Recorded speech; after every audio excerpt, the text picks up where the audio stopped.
Hello, my dears. I'm really missing being with you on Sunday mornings, and I know Mrs. Rolfe and Mrs. Margie and Miss Michaela and Mr. Anthony, we're all missing you. So we're going to have Sunday school anyway. So I'm going to do the stories. So we're going to start with our Bible stories. So if you need to, go get your Bible right now.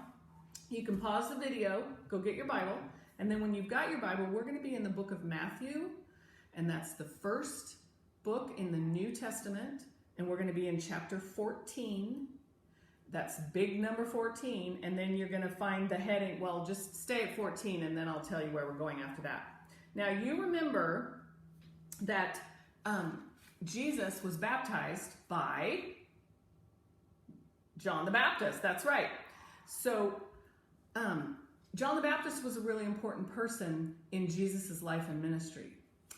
At this point in our history, John the Baptist was arrested and he was killed.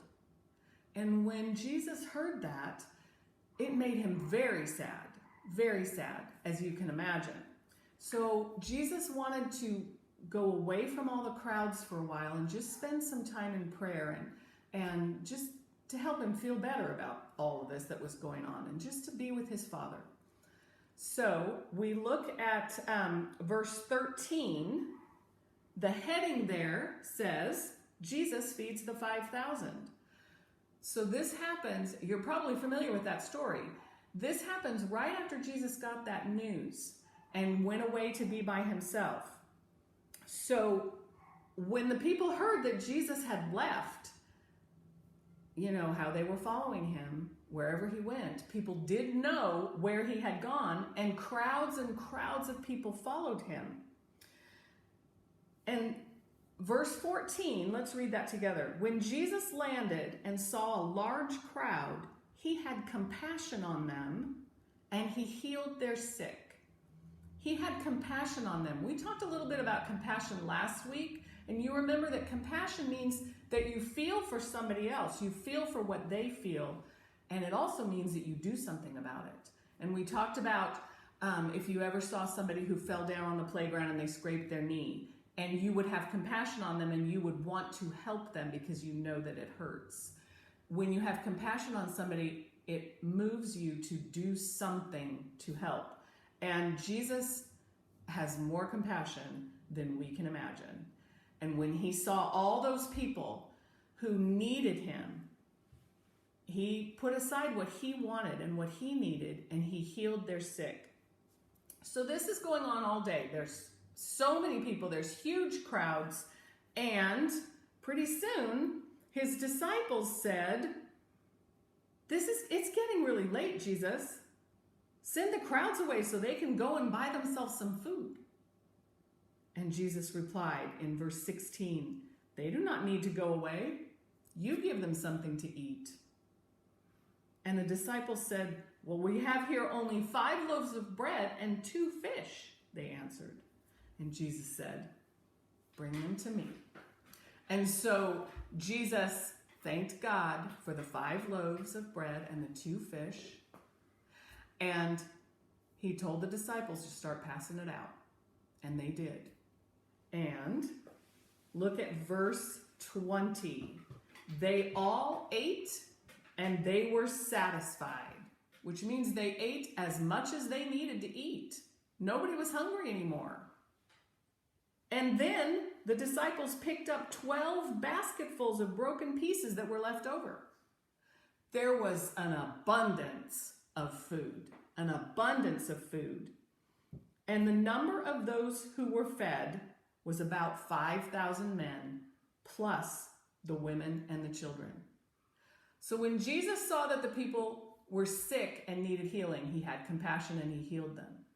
When he saw that they were hungry, he took the food that was available and he fed everyone with it. So here's my question for you. What are some other stories of compassion that you can remember from the Bible?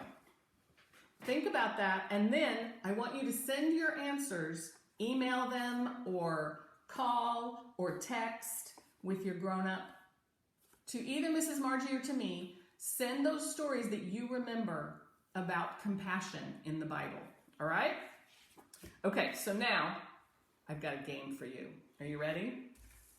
Okay, so if you have some paper, you're going to cut out some bread and you're going to cut out some fish. All right?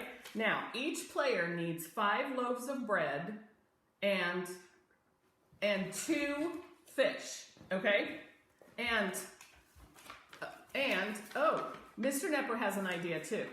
So instead of cutting out a loaf of bread, he's doing something else. Let me get my tea out of the way. He's got his fish. What do you suppose he's making? Have you figured it out yet?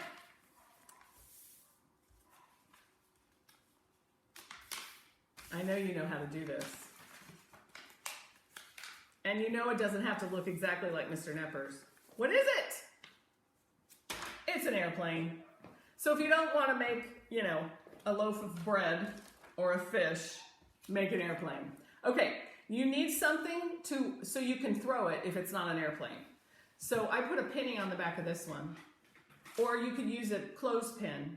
And what you're going to do is every player needs 5 loaves of bread and 2 fish. And they need their own basket.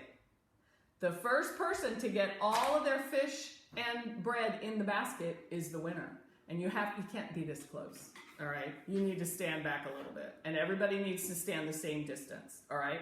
So that's a game for you to play, so that'll be fun. Now, I have some other things for you to do. We can't do them together, so you're gonna have to do them with your brothers and sisters or your mom and dad. But here's some other things. You can make a card for your neighbors that has the memory verse on it. Or maybe make 2 or 3 and decorate them. You could drop them off at your neighbors, put them on their front porch, or you can mail them to someone that might need to get something in the mail and cheer up. That would be fun. You could also take a picnic outside and remember to thank God for providing all of our needs. And Mr. Knepper says don't forget to wash your hands before you eat. Also, you can color a picture of today's story. Crayons, colored pencils, markers, doesn't matter. Just color a picture of today's story. And then all of your teachers and Mrs. Margie want to hear about these things. So email, text, call somebody, one of us, and tell us what you did. Tell us about the game. Tell us about the memory verse. Tell us about your picnic. Show us your picture because we want to hear about it. All right, my dears? So now we'll do the blessing because we will see you again next week. The blessing this week is, may you know God's compassion never fails. All right, so I'm going to say it to you one time, and then you are going to say it to someone else in your household. You ready? May you know God's compassion never fails. Bye, sweeties.